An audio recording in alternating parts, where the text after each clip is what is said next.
Talks with നമിത്തിലേക്ക് എല്ലാവർക്കും സ്വാഗതം. അപ്പോൾ IPL ആവാറായല്ലോ. അപ്പോൾ നമ്മളിപ്പോൾ ഓരോ ടീമിൻ്റെയും സ്കോഡ് നമുക്ക് അനലൈസ് ചെയ്യുന്നുണ്ട്. അപ്പോൾ കഴിഞ്ഞ വീഡിയോ നമ്മൾ RCBയുടെ സ്കോഡ് അനലൈസ് ചെയ്തു. ഈ വീഡിയോയിൽ നമുക്ക് ചെന്നൈ സൂപ്പർ കിങ്സിൻ്റെ വീഡിയോ അനലൈസ് ചെയ്യാം, അത് സ്കോഡ് അനലൈസ് ചെയ്യാം. അപ്പോൾ CSKയുടെ കാര്യത്തിലേക്ക് വന്നാൽ IPL 5 തവണ കിരീടം നേടിയ ടീമാണ് CSK. പക്ഷെ കഴിഞ്ഞ 2 സീസണിൽ അത്ര വലിയ പെർഫോമൻസ് അവർക്ക് കാഴ്ചവെക്കാൻ സാധിച്ചിട്ടില്ല. ഇപ്പോൾ പ്രത്യേകിച്ച് കഴിഞ്ഞ സീസണിൽ അവർ പോയിന്റ് ടേബിളിൽ അവസാന സ്ഥാനക്കാരായ 10ാം സ്ഥാനക്കാരായി ഫിനിഷ് ചെയ്തിട്ടുണ്ടായത്. അതിന്റെ പ്രധാനപ്പെട്ട ഒരു കാരണം പറ്റുന്നതായിരിക്കും ബാറ്റിങ്ങിൽ അവരുടെ മിഡിൽ ഓർഡർ അത്ര വലിയ ക്ലിക്ക് ആയിട്ടുണ്ടായിരുന്നില്ല. ഇപ്പോൾ കഴിഞ്ഞ സീസണിൽ മിഡിൽ ഓർഡർ കളിച്ചത് ദീപക് ഹൂഡ, രാഹുൽ ത്രിപാഠി, വിജയ് ശങ്കർ എന്നിങ്ങനെയാണ് പ്ലെയർ കളിച്ചത്. പക്ഷെ അവർക്കൊന്നും ആ പെർഫോമൻസ് ശരിക്കും ചെയ്യാൻ പറ്റിയിട്ടില്ല. പിന്നെ ഇപ്പോൾ അവരുടെ രവീന്ദ്ര ജഡേജ, സാം കറൻ എന്നീ 2 കിഡിലൻ ഓൾറൗണ്ടേഴ്സിനെ അവർ ട്രേഡ് ചെയ്തിട്ടുണ്ട്. പകരം അവർ സഞ്ജു സാംസനെ ടീമിലേക്ക് എത്തിച്ചിട്ടുണ്ട്. അപ്പോൾ അവരുടെ സ്കോഡിലേക്ക് നമുക്കൊന്ന് പോയാൽ ഇപ്പോൾ ബാറ്റേഴ്സ് ആയിട്ടുള്ളത് Ruturaj Gaikwad, Dewald Brevis, Ayush Mhatre, Sarfaraz Khan, Matthew Short. Wicket keeper ആയിട്ടുള്ളത് MS ധോണി, ഉർവിൽ പട്ടേൽ, കാർത്തിക് ശർമ്മ, സഞ്ജു സാംസൺ. ഓൾറൗണ്ടേഴ്സ് ആയിട്ടുണ്ടായത് Shivam Dube, Zak Foulkes, Ramakrishna Ghosh, Shreyas Gopal, Jamie Overton, Akeal Hosein, Aman Khan, Prashant Veer. Spinners ആയിട്ടുള്ളത് നൂർ അഹമ്മദ്, രാഹുൽ ചഹർ. ഫാസ്റ്റ് ബോളിങ്ങിൽ Khaleel Ahmed, Nathan Ellis, Matt Henry, Gurjapneet Singh, Anshul Kamboj, Mukesh Choudhary. അപ്പോൾ ഈ സ്കോഡ് ഇപ്പോൾ നോക്കുമ്പോൾ മോശമല്ലാത്തൊരു സ്കോഡാണ്. അതിന് കാരണം അവർ 43.4 കോടി രൂപ വെച്ചിട്ടാണ് അവർ ഈ ഓപ്ഷനിലേക്ക് വന്നത്. അവർ പ്രധാനമായും അവർ ടാർഗറ്റ് ചെയ്തത് ഇന്ത്യൻ ഡൊമസ്റ്റിക് ടാലന്റഡ് ആയിട്ടുള്ള പ്രശാന്ത് വീറും കാർത്തിക് ശർമ്മക്കും വേണ്ടി 2 പേർക്കും അവർ 14.2 കോടി രൂപ ചെലവഴിച്ചിട്ടുണ്ടായിരുന്നു. പിന്നെ മാറ്റ് ഹെൻറിനെ അവർ ടീമിലേക്ക് എത്തിച്ചു, മാത്യു ഷോട്ടിനെ എത്തിച്ചു, അഖിൽ ഹുസൈൻ എത്തിച്ചു. ഇങ്ങനെ കുറെ ബാക്കപ്പ് ഓപ്ഷനുകൾ എത്തിച്ചു. ഒരു പ്രശ്നം, ഈ കാർത്തിക് ശർമ്മയും പ്രശാന്ത് വീറും ക്ലിക്ക് ആയിട്ടില്ലെങ്കിൽ ടീമിന് പ്രശ്നമാകും. കാരണം MST അദ്ദേഹത്തിന്റെ സ്റ്റേജിൽ ലാസ്റ്റ് സ്റ്റേജിൽ കളിക്കുന്ന പ്ലെയറാണ്. അപ്പോൾ ഈ 2 പ്ലെയർ ക്ലിക്ക് ആയിട്ടില്ലെങ്കിൽ CSKക്ക് അതിൽ തിരിച്ചടിയാണ്. അത് തന്നെയാണ് അവരുടെ വീക്ക്നെസ്സും സ്ട്രെങ്ത്തും പറയുന്നത്. കാരണം എന്താ വെച്ചാൽ ഇവരിപ്പോൾ കളിച്ചിട്ടില്ലെങ്കിൽ പിന്നെ ടീമിൽ പിന്നെ ധോണി ഒറ്റയ്ക്ക് നിന്ന് ജയിപ്പിക്കേണ്ടി വരും. പിന്നെ ഇപ്പോൾ ജേമി ഓവർട്ടൺ ഒക്കെ ടീമിലുണ്ട്.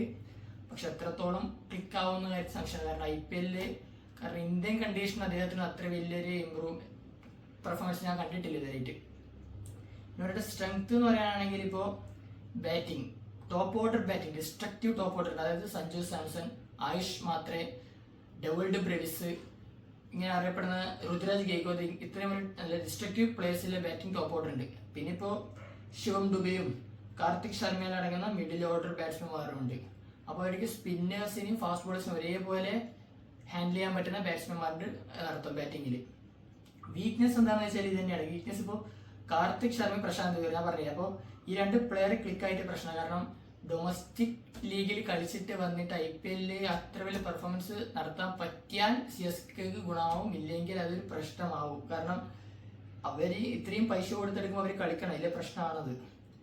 പിന്നെ ഇപ്പൊ ജേമി ഓവർട്ടൺ, അഖിൽ ഹുസൈൻ ഇങ്ങനെയുള്ള പ്ലേയേഴ്സുകളൊക്കെ ഉണ്ട്, സാക് ഫ്ലോക്സ്, ഇതൊക്കെ ഇവർക്ക് ബാക്കപ്പ് ആയിട്ട് കളിക്കും. ഇതിപ്പോ ഓവർട്ടനെ ഫസ്റ്റ് ഇലവൻ കളിപ്പിക്കുമെന്നും കണ്ടതാണ്. കാരണം അവരുടെ വിദേശ നിര അത്ര വലിയതല്ല, ഒരു മോശമല്ലാത്തൊരു വിദേശ നിര പ്ലേയേഴ്സ് ആണ് അവർക്ക് ഉള്ളത്. ഇപ്പോൾ വിദേശ നിരയിൽ ഇപ്പോൾ ഡെവോൾഡ് ബ്രെവിസ് ഉണ്ട്, Zak Foulkes, Matthew Short, Jamie Overton, Nathan Ellis, അങ്ങനെയുള്ള പ്ലേയേഴ്സ് ആയിരിക്കും ഉള്ളത്. ഇപ്പോൾ അതിനകത്ത് ഇപ്പോൾ മാത്യു ഷോട്ടിനും നാഥൻ എല്ലിസിനും ഇഞ്ചേർഡ് ആണ്. എല്ലിസ് റൂൾഡ് ഔട്ട് ആയിരുന്നതിൽ റിപ്പോർട്ടും വരുന്നുണ്ട്. അപ്പോൾ എല്ലിസിന് പകരം സ്പെൻസർ ജോൺസ് എത്തുന്നാൽ ഇപ്പോൾ വാർത്ത കേൾക്കുന്നുണ്ട്, അത്രത്തോളം ശരിയായ നിലയിൽ. അപ്പോൾ വന്നാൽ കുറച്ചും കൂടി നന്നാവുന്ന എൻ്റെ അഭിപ്രായം.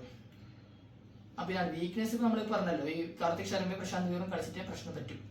പിന്നെ ഓപ്പർച്യൂണിറ്റി എന്താണെന്ന് വെച്ചാൽ ഇപ്പോൾ അവർക്കിപ്പോൾ 6ാമത്തെ ടൈറ്റിലേക്ക് പോകാൻ നല്ല സാധ്യതയുണ്ട്. പിന്നെ ഇപ്പോൾ അവർക്ക് അതേപോലെ ഈ പ്രശാന്ത് വീർ, കാർത്തിക് ശർമ്മക്കൊക്കെ ഇന്ത്യൻ നാഷണൽ ടീമിൽ എത്താനുള്ള സാധ്യതയുണ്ട് ഈ പെർഫോമൻസ് നല്ലതാണെങ്കിൽ. അതാണ് അവർക്ക് മെയിൻ ആയിട്ടുള്ളത്. അപ്പോൾ അവരുടെ ഒരു ബെസ്റ്റ് 11 അല്ലെങ്കിൽ ബെസ്റ്റ് 12 വെച്ചാൽ ഇപ്പം സഞ്ജു സാംസണും ആയുഷ് മാത്രയും ഓപ്പൺ ചെയ്യും, ഋതുരാജ് ഗെയ്ക്വാദും നമ്പർ 3 കളിക്കും, Shivam Dube number 4, Dewald Brevis number 5 വരും, Kartik Sharma number 6, Prashant Veer number 7, MS Dhoni number 8. Dhoni first eleven കളിക്കുമെന്നാണ് പ്രതീക്ഷിക്കുന്നത്. Number 9 Matt Henry, number 10 Noor Ahmad, number 11 Khaleel Ahmed. Impact sub ആയിട്ട് അക്കീൽ ഹുസൈനോ അല്ലെങ്കിൽ മുകേഷ് ചൗധരിയോ അതായത് ഈ പിച്ച് കണ്ടീഷൻ വെച്ച് ഇറക്കാൻ സാധ്യത കാണുന്നത്. ഇപ്പൊ ചെപ്പൊക്കെ ആണെങ്കിൽ അക്കീൽ ഹുസൈൻ സാധ്യതയാണ്. സ്പിന്നേഴ്സിന് കൂടുതൽ ഇമ്പാക്ട് കിട്ടുന്ന പിച്ചാണ് ചെന്നൈ, അതുകൊണ്ട് അക്കീൽ ഹുസൈൻ ഇറക്കും. ഇല്ലെങ്കിൽ പിന്നെ മുകേഷ് ചൗധരി ഇറക്കും, അത് പിച്ച് കണ്ടീഷൻ വെച്ച് ഇറക്കും. അപ്പോൾ ഇത്രയൊക്കെയാണ് CSKയുടെ സ്കോഡിനെ പറ്റി നമുക്ക് പറയാനുള്ളത്. കൂടുതൽ വീഡിയോസുമായി നമ്മൾ വീണ്ടും എത്തും.